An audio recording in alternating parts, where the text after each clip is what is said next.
Donald Trump నిన్నటి వరకు వాగాడు కదా, 3 రోజులు బట్టి నోరు మూతపడింది. రేపు ఇంకా అన్నీ మూతపడచ్చు త్వరలో. ఎందుకని వాడు యాస్పిరిన్ ఎక్కువ వాడేశాడమ్మా, పేపర్కి వచ్చింది వేళ. యాస్పిరిన్ బిళ్ళలు అటగోరుగా వాడేశాడు. దాంతో మొత్తం ఆరోగ్యం ఖరాబ్ అయింది. చేతి మీద మచ్చ, బొగ్గ మీద మచ్చ, కాళ్ళ మీద మచ్చ. వీడు ప్రపంచానికే పెద్ద మచ్చ కదా వీడు. ఇన్ని వేల మంది ఉన్నారు కాబట్టి చెబుతున్నా, మీరు వాడుతున్న పేస్టు, మీరు వాడుతున్న బ్రష్ సహా, మీరు కట్టుకుంటున్న బట్టలు సహా made in India, make in India అయితేనే కొనండి అమ్మ, లేతవద్దు. ఇవాళ దేశం అమెరికా వాడే బెదిరింపులకి లొంగకుండా స్వచ్ఛందంగా ఎదగడం మీ చేతుల్లో ఉంది, మోడీ గారి చేతుల్లో లేదు. ఆయన కేవలం ఒక విజ్ఞప్తి చేస్తాడు, ఆయన తరఫున మేము విజ్ఞప్తి చేస్తాం. మీ చేతుల్లో ఉంది. ఇవి మన దేశంలో వేనా, ఇవి మన చేత మాకు అక్కర్లేదు.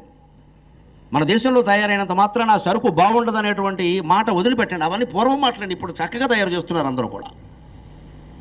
మన ఇంటి బిడ్డని ఏ లోపం ఉన్నా సరే మనం ప్రేమించినట్టే మన దేశంలో వస్తువులను కూడా మనం ప్రేమించాలమ్మా. అది మనది.